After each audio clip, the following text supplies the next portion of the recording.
Assalamualaikum warahmatullahi wabarakatuh. Halo. Pada kesempatan kali ini kita akan belajar mengenai materi budidaya microgreen.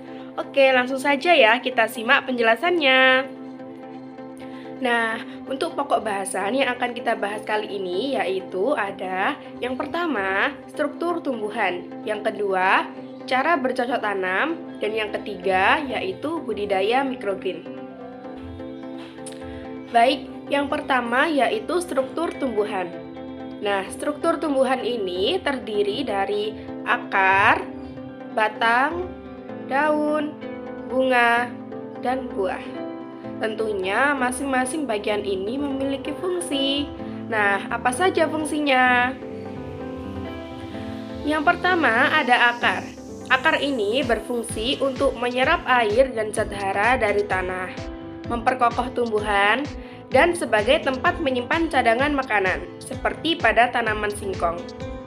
Yang kedua ada batang.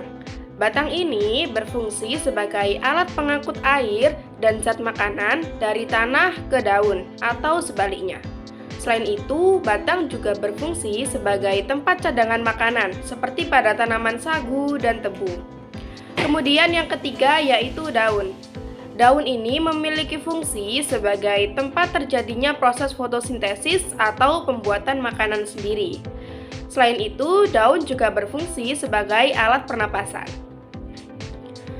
Kemudian yang keempat ada bunga. Nah, bunga ini berfungsi sebagai alat perkembangbiakan tumbuhan. Nah, di bunga ini ada putik dan benang sari. Putik ini merupakan alat kelamin betina dan benang sari merupakan alat kelamin jantan. Dan yang terakhir yaitu buah. Buah ini berfungsi sebagai tempat menyimpan cadangan makanan. Selanjutnya, kita akan belajar tentang cara bercocok tanam. Sebelum bercocok tanam, kita perlu mempersiapkan alat dan bahannya terlebih dahulu. Nah, alat dan bahan yang perlu disiapkan yaitu yang pertama ada tanah, kemudian ada pupuk, benih tanaman, air, dan pot.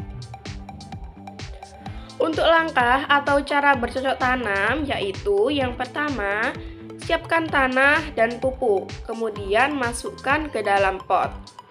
Yang kedua, masukkan benih ke dalam pot dan tutup kembali dengan tanah. Kemudian yang ketiga, siram secara teratur sebanyak 2 kali sehari. Selanjutnya, topik bahasan kita yang terakhir yaitu budidaya microgreen. Apa itu microgreen? Microgreen merupakan tanaman yang sengaja dipanen ketika benih mulai tumbuh dan memiliki daun sekitar 2-3 helai. Kira-kira umurnya hanya 7-14 hari setelah tanam. Microgreen ini sayuran yang memiliki tampilan yang unik, cantik, dan rasanya yang sangat lezat. Nah, microgreen ini mengandung gizi yang lebih banyak daripada sayuran pada umumnya. Nah, apa saja manfaat dari microgreen? Microgreen ini bisa dimanfaatkan sebagai sayuran, sebagai salad, dan sebagai penghias makanan atau garnish. Kemudian, bagaimana sih cara budidaya microgreen itu? Nah, untuk budidaya microgreen ini sangat mudah ya. Yang pertama, siapkan tanah dan kompos. Yang kedua, tabur benih yang banyak secara merata di atas tanah, kemudian tutup kembali dengan tanah. Yang ketiga, siram secara teratur. Dan yang keempat, letakkan microgreen di tempat yang tidak terkena cahaya matahari secara langsung. Baik, cukup sekian materi budidaya microgreen dari saya. Apabila ada salah kata, saya mohon maaf. Terima kasih. Wassalamualaikum warahmatullahi wabarakatuh.